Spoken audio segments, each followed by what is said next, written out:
మంది సర్పంచులు ఉన్నారు, ఎంపీటీసీలు ఉన్నారు, నా దగ్గర మస్తు పైసలు ఉన్నాయి, పంచుతా అనుకుంటున్నాడు. ఇక్కడికి వచ్చినటువంటి యువకులు కూడా ఆలోచించాలి. మీ ఊర్లో మీ సర్పంచ్ సాబ్ చెప్పాలి, సర్పంచ్ సాబ్ ఈ ఎలక్షన్ నీది కాదు, ఈ ఎలక్షన్ ఏంది నీది కాదు, ఈ ఎలక్షన్ దేశం కోసం జరుగుతుంది, మోడీ గారి కోసం జరుగుతుంది. మమ్మల్ని ఒక్కరు మన ఇంట్లో పిల్లగాడు మన పోరాడు ఉంటే మంచిగుంటుందా, పక్క పోరాన్ని పట్టుకొని ముద్రాడితే మంచిగుంటుందా? మనకుంటే మంచిగుంటుందా, పక్క ఎంపీ దగ్గరికి పోయి ఫోటో తీసి బొమ్మ పెట్టుకుంటే మంచిగుంటుందా? ఎన్ని రోజులు ముద్దాడుతావు పక్క పోరాన్ని? ఎన్ని రోజులు ముద్దాడుతావు? ఆ ఇంట్లో రాణిస్తాడు, ఆ పక్కింటాడు, ఒకసారి 2 సార్లు రాణిస్తాడు, 3వ సార్లు పోతే ఏమంటాడు, సార్ నీకు ఏడనాడికి పోరా అంటాడు. అవునా?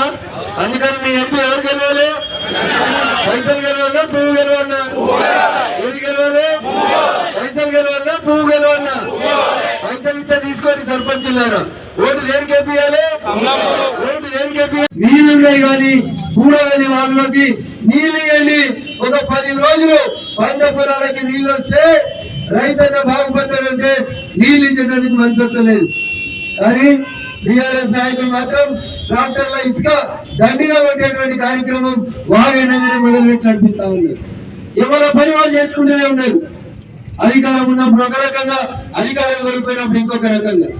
కౌలు రైతుల గురించి చాలా మాటలు చెప్పి రేవంత్ రెడ్డి గారు, తెలంగాణలో కౌలు రైతుల్ని టీఆర్ఎస్ పట్టించుకుంటలేదు, గుర్తించలేదు.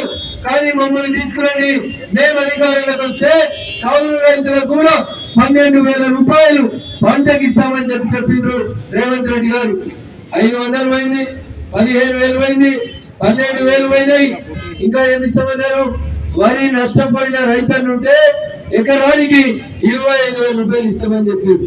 అన్న ఇచ్చినా? ఎవరికైనా వచ్చిన 25,000? ఎవరికైనా వచ్చిన 25,000?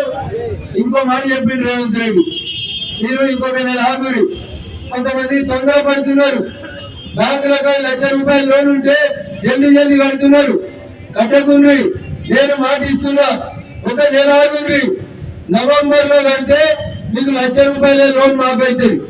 డిసెంబర్ లో కాగితే మీకు 2 లక్షలు రైతు రుణమాఫీ చేస్తా అన్నాడు. అన్నాడా లేదా? నమ్మి నాణం వస్తే అయితే ఆయన ఇప్పుడు ఏమంటున్నాడు? నేను డిసెంబర్ లో అని చెప్పినా కానీ డిసెంబర్ 23 అని చెప్పినా. అసలు ఏమనుకున్నా మీరు? ఒక్కసారి పేపర్ వాళ్ళని అడుగుండి, నేను ఎక్కడన్నా డిసెంబర్ 23 అని చెప్పినా? డిసెంబర్ లా అన్నా వచ్చిందా? డిసెంబర్ పోయింది, మళ్ళీ డిసెంబర్ ఉంది ముందట. 24 డిసెంబర్ లో కావచ్చు, 25 డిసెంబర్ లో కావచ్చు, ఏ డిసెంబర్ లోనే కావచ్చు. నాకు ఇంకా 5 ఏళ్ళు పోతా ఉంది, ఏదో ఒక డిసెంబర్ లో చేస్తా అంటున్నాడు. అంతేనా? ఇంకా అంటున్నారు. అందుకని దయచేసి ఒకసారి ఆలోచించాలి. మేము చిన్నగా ఉన్నప్పుడు ఏదైనా స్కైలా పడుతుందని చెప్పినా వీరికెళ్ళి స్కైలా పడుతుందని తలుపులు పెట్టుకొని, కిటికీలు పెట్టుకొని, ఊనకాడు కానీ ఆటలు కోసుకొని జబర్దస్తి తినుకుంటా తలుపు ముంగట రాసుకున్నాడు. తలుపు పక్కన ఏమని రాసుకుందరు? ఓ స్త్రీ రేపు రాసుకుంది.